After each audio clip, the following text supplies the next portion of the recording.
Welcome to the MSP Corner podcast. Before we kick off our show, we would like to share what our main objective is at the MSP Corner. Our main goal is to help CEOs build profitable and self-sustainable IT service firms. We are not just providing tools for IT firms, we will be sitting in meetings with you to ensure your IT firm stays on track. The first area we are focused on, strategic sales. IT firms are stuck selling technology or IT support. We will provide you with the blueprint so you position your firm as an added value to your prospects. We will have framework on how to sell value so you influence the prospect into selecting your firm. The second area we see many IT firms struggle in is marketing. 90+% of businesses rely on antiquated marketing methods. The most popular choice, word of mouth. We have proven methods on how to attract the ideal prospect. Our framework will include how to become the online authority and be the business influencer for an industry. The third component to our package, scaling. IT firms walk away from opportunities because they lack the bandwidth or skill set to scale. We have lined up reputable businesses so our members can hire on-demand resources that will allow them to scale their business. The fourth area we will offer help in, selecting the right tools. In order to deliver value, you need the right tech stack. Our platform will offer information on products that are the ideal choice for MSPs. The fifth area we will offer help in is with documentation. Templates are a critical component when building an MSP. We will have contracts, proposals, SOWs, collateral, and much more in the template section. You will have every document you need to start up your managed IT service business. Thank you for tuning in. Let's go to our next podcast. Hello, everyone. Thank you for tuning in to our podcast. I am your host, Fernando Leon, and I'm joined by my co-host, Gregory Morabietz. Today, we're going to discuss a topic that comes up a lot on Reddit and our Facebook groups that we've joined. But, scaling an MSP can be challenging to a lot of IT firms who aren't knowledgeable of what resources they have available to them. But so we're going to discuss how a lot of these small IT firms can tackle this challenge. So let's discuss the agenda real quick. We'll discuss the challenges small IT firms have, what options they have, and then the benefits of a white label model. So let's get this show on the road. So Greg, let's talk about, some of these challenges small IT firms have, right? I mean, first one that comes to mind is, talent. Finding the right people. I know that you go through this quite a bit because you have to vet them. You gotta post the job. You gotta post the description, the responsibilities, and then you have to go through a pool of people. You gotta interview. I mean, it's labor intensive with all the through this whole process, would you say? So would you say that locating talent is already a big challenge for your team? Yeah, sure, absolutely, without question. Right? And then you got to retain them. And we're in the Silicon Valley, so retaining talent, especially really good talent, and if they know they're really good, right? And if they're ambitious, hungry, a lot of these guys go out on their own and start their own companies, or they decide, hey, I'm going to go work for Facebook or Google or Apple. So retaining talent can also be a big challenge, which brings up a big problem for small IT firms that are trying to build a business. So that's one bullet point that is a big challenge for some IT firms. And the next one would be bandwidth. Right. If you're a one-man show and you land a couple of clients, let's say you have a handful of clients, and then you are are referred into a larger opportunity that is going to take up 90% of your time because you are one individual with X amount of hours available each day. It's not like you can clone yourself. So bandwidth is going to be a big challenge for small IT firms that don't have that don't have resources available for them to scale. So unless you know of a cloning machine, Greg, I would say that bandwidth is another big problem for a lot of these guys because bandwidth. Yeah, you don't have enough time, but what if a company comes in, you're a Linux expert, and the only thing they have on site is Microsoft. Well, you're gonna have a skill set problem, right? Because you're not a Windows person or so that is going to present a new challenge for you because not only don't you have the bandwidth, you also lack the skill set. So skill sets are another problem that organizations come across because it's just you can't know everything. I mean, yeah, it's nice to be a jack of all trades, but still, there are going to be, with the way technology works today, it's challenging to know everything.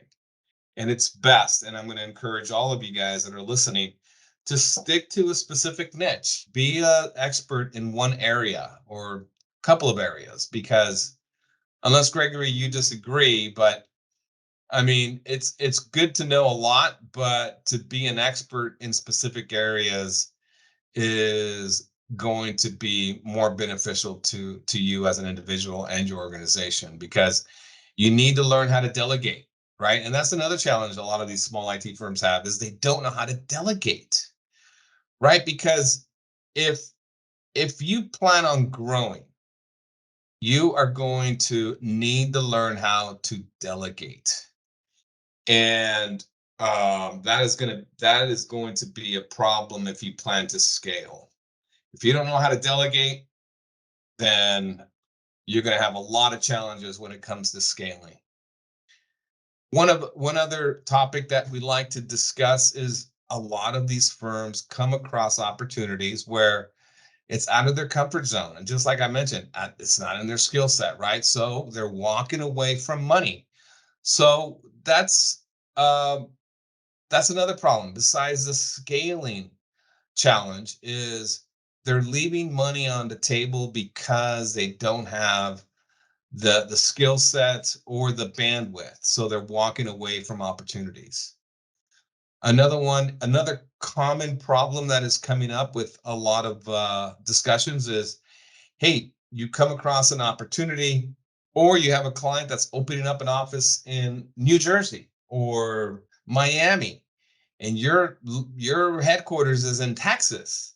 What are you going to do? How are you going to provide your clients with a cost-effective solution and a quick solution for these out-of-state offices, right? So that's another problem, is boots on the ground. What are you going to do about that? Because remember, you got to be flexible, you got to be nimble, right? And you got to come up with answers for your prospective clients and your clients. Because if you have a client that has a project, or they're looking to open up a new office, or worst case scenario is, hey, the CEO works from Miami, Florida, and he occasionally needs somebody at their home to resolve some issues that can't be resolved over the phone. So yeah, having boots on the ground, having resources available is going to be critical to your business. And we're going to talk about this later, is the white label model. But this is a big dilemma for a lot of these organizations, that is they don't know when to outsource. And we'll be discussing when you do it and why you do it, because unless you have endless amount of money and you're ready to hire full-time people or even part-time people, and you have the funds and resources to hire middle management, because you can't be the CEO slash tech support slash manager slash right? And sales, because I know a lot of these CEOs do sales also. You can't do it all. So you got to think about what you're going to do. So if you have an endless amount of money, hey, hire a middle manager, hire an office manager or a manager who's technical enough to manage these people. Dispatcher, they can also do that. But I'm getting ahead of myself. So what are you going to do? Hire somebody full time or part time? What makes sense for your business? Or do you outsource?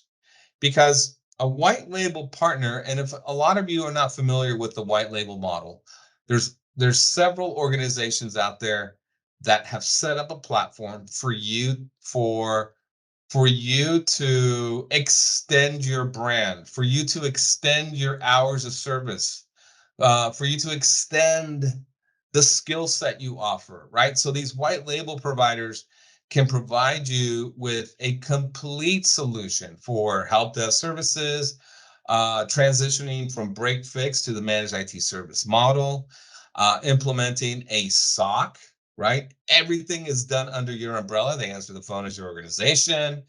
They respond to emails with your domain. They set up a ticketing portal with your logo or your client's logo.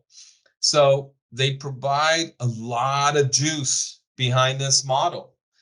And I'm going to go out on the limb here, and I'm going to say that 99% of these guys do not provide boots on the ground.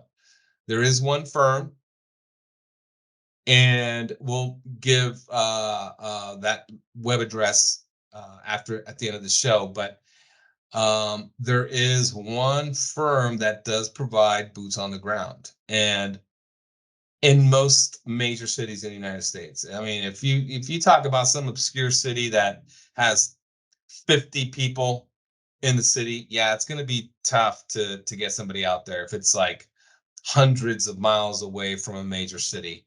And I can think of one, Alaska, right? If somebody called us and said, "Hey, can you get us uh, an IT resource to some obscure city in Alaska?" Can we do it? Absolutely. We would fly somebody out there, and it's going to cost you an arm and a leg, but we would get it done. Well, I know that there's firms, this one firm would do it for you. So, white label model, research it, look up your options. Again, we'll give our partner a plug at the end of this show, but the white label model is a integral partner for a lot of small IT firms that lack those resources, that only provide business hour support, and now they have a client that needs, hey, I need after hour support, I need support on Christmas Day, right? Because they might be in they just because we shut down for Christmas, right, doesn't mean that the world shuts down. So you got to think about what other companies are doing on days that we're off. So keep that in mind. These white label partners, they're going to be able to deliver 24/7. Now, let's quickly discuss the benefits of the white label model. A lot of them provide you with that flexibility. They don't have minimums, right? They can customize packages to your specific requirements. They can provide you with fixed cost packages or a package that sells them tickets, right? Because there's clients out there that say, that come to us and at single point of contact, and they're like, hey, you know what? We have 1,000 people, but if you charge us your standard rate of per user, we're going to be charging you, the client's going to get a quote for $65,000 a month, right? We charge $65 per user per month. That would be $65,000 a month. Now, a white label provider can provide you with a ticket model that would say, hey, you know what? Those 1,000 employees only open up 300 tickets. That's a lot less. That's going to be a third of what they would typically pay to support those end users. So that overflow of 300 tickets can easily be handled by a white label help desk. So flexibility is very key to picking a white label model. You don't want these guys, these white label uh, businesses coming to you with this rigid plans because you want to be flexible. You want to provide your clients and prospective clients with that flexibility. The other beautiful thing about the white label model is that they're 24/7. They don't sleep, they don't go on vacation, they don't ever call in sick. And you get a deep bench with these guys. These guys have skill sets for Azure, AWS, Linux environment. You got your Apple experts.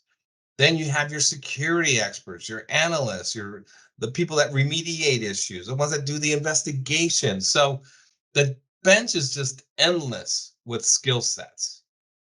But one of the things that I know that a lot of clients appreciate is guaranteed response times. A lot of these IT firms are very vague in their agreements when it comes to response times. If you guys plan on landing more clients, that is something that you need to include in your proposals because a lot of IT firms do not include response time in their proposals. Why? Because they're nervous about it. Nobody likes to be pigeonholed into a response time like, hey, we're going to guarantee we're going to get back to you within this amount of time. And what do clients hear instead of guaranteed to response time? They hear we'll solve your problem within this amount of time. So you got to be very clear on what that means. Response time to us means an alert comes in, a call comes in, we guarantee to start speaking to somebody or start begin resolution within the amount of time that you have chosen. So those guaranteed response times is going to give you an edge over your competition if they don't mention it, right?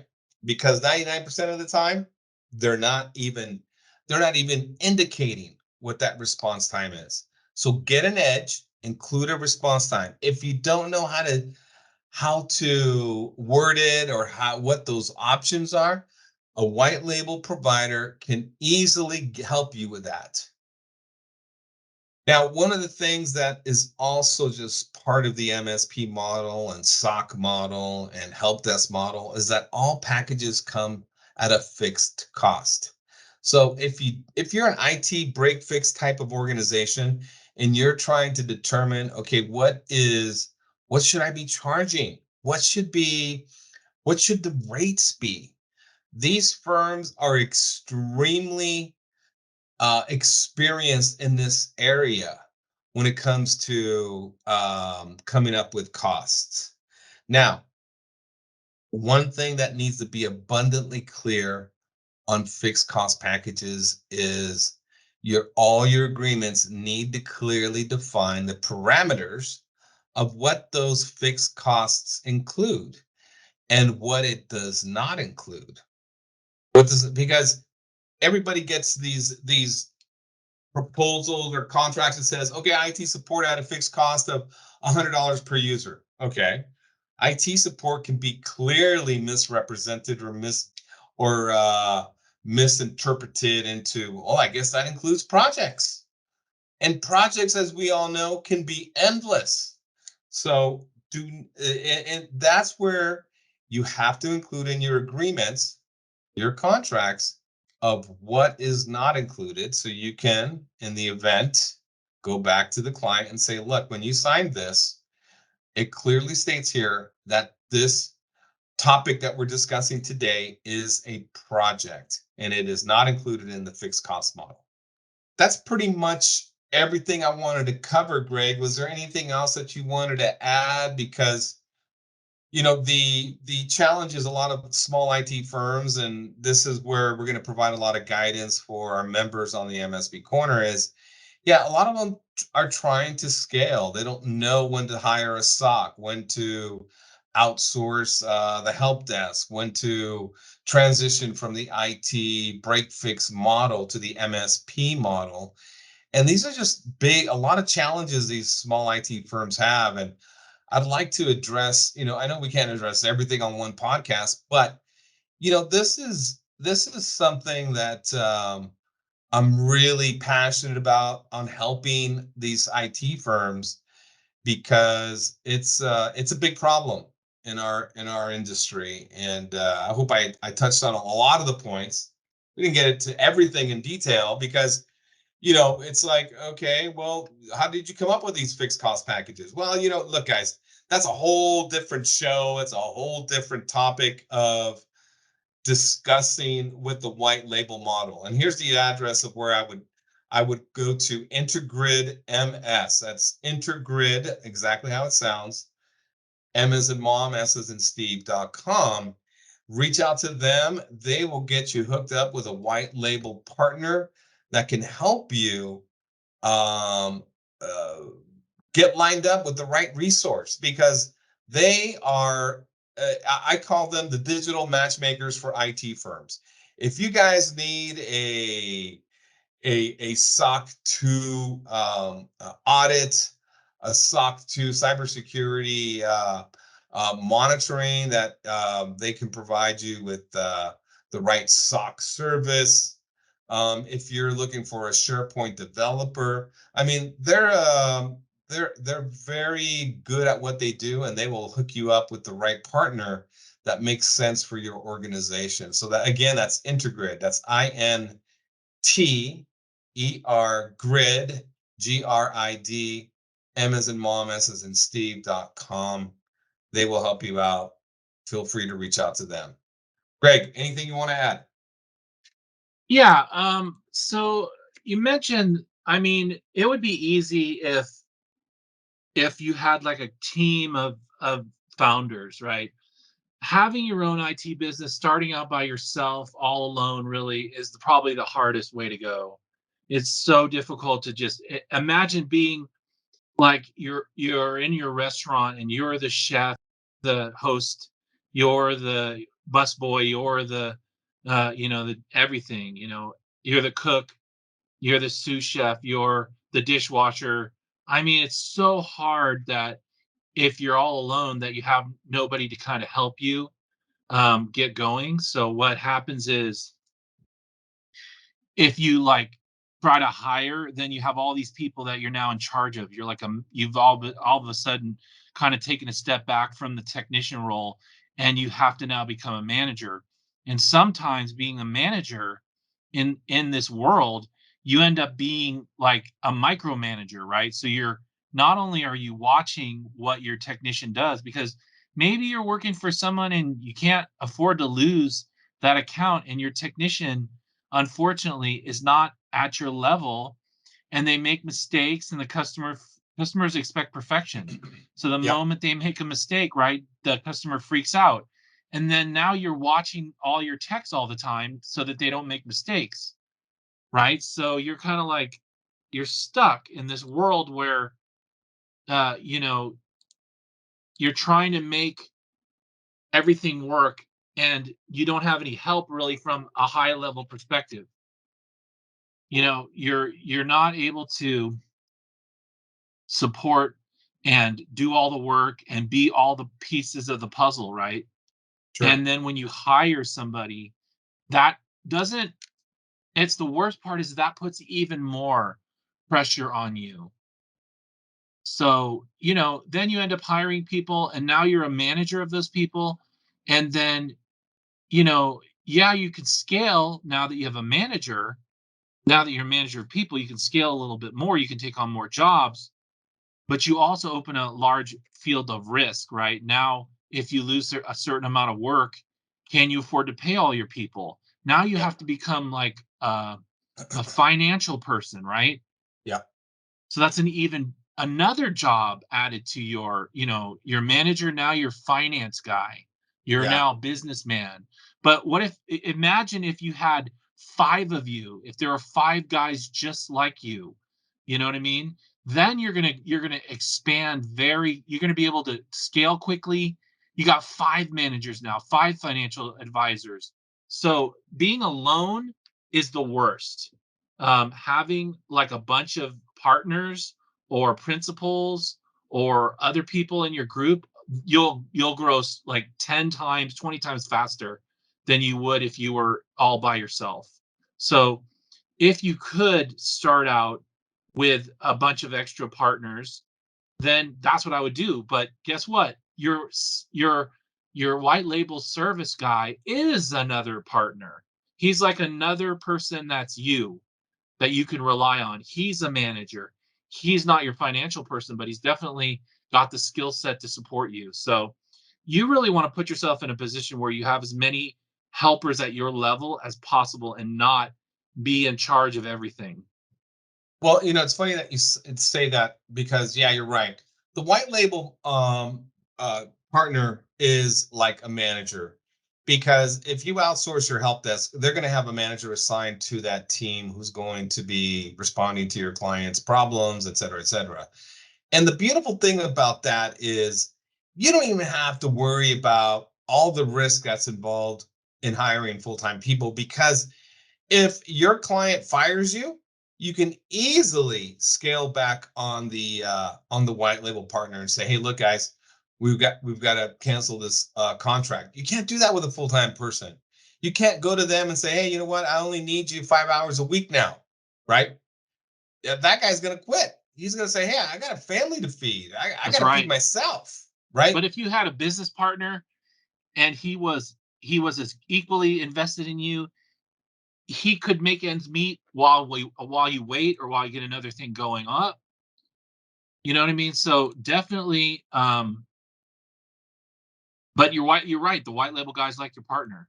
Yep, yep. They're just like a partner that can take over a portion of your operation so you can focus on more important things like account management, marketing, sales, right? Things the CEO should be doing.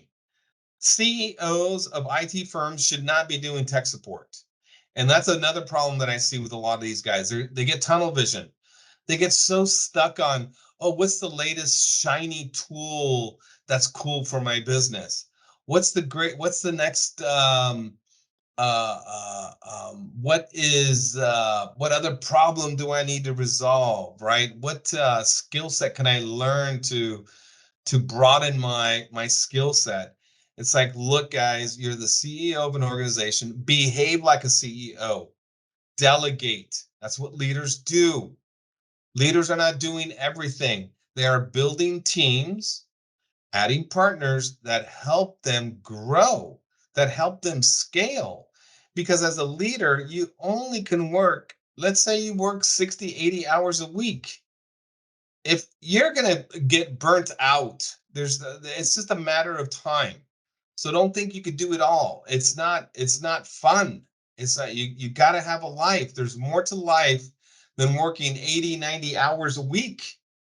Now, if you need a partner, if you feel like you're at that point where you're like, okay, if I take on this client, I'm going to be working 60 hours a week. I don't want to do that. I want to focus X amount to building my business, 10 hours a week on projects, and the rest on whatever, right? Account management or whatever. And have another group augment what you need. And these white label partners, hey, they'll take on a 20-person office so you don't have to dedicate additional hours to your day. So keep that in mind. Now remember that one of the things a white label partner is going to help you deliver is excellent customer service. If your clients don't hear from you all day and they have a problem, that client retention is going to take a big dip. You run the risk of losing that client because you're not getting back to your clients. You're not meeting their SLAs. You're not going to keep them satisfied. A white label partner will not only help you scale, but they will help you keep that customer satisfaction high.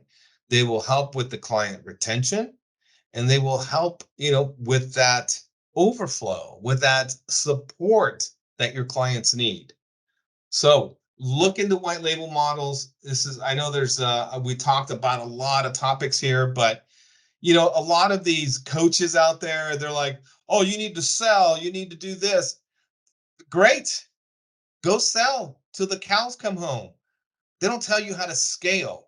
And that's how the MSP corner is so different is we're going to help you guys on not only how to sell value, how to position your organization with specific niches, how to market yourself. But one of the other problems that no one is really talking about is, okay, you've landed that 1,000-person office. Great. How the F are you going to fulfill that? How are you going to scale within a week or a month, even 3 months, right? So Right. lots to think about. And I'm glad this topic came up because it needs to be discussed. And we'll have another show on this. It's inevitable because it's constantly coming up on our discussion groups and the Reddit threads. So, but I pretty much hit on every point. What about you, Greg? Yeah. All right, awesome. All right, guys. Well, thanks for listening. And don't forget to sign up to be a member at the MSPcorner.com. Please share a link with a CEO of an MSP who will find our information beneficial to their business. And leave us a comment. And we'll be recording our next podcast next week. But have a good night. Thank you for listening. And don't forget to sign up to be a member on www.mspcorner.com. Please share our link with a CEO who will find our information beneficial to their business. Have an awesome day.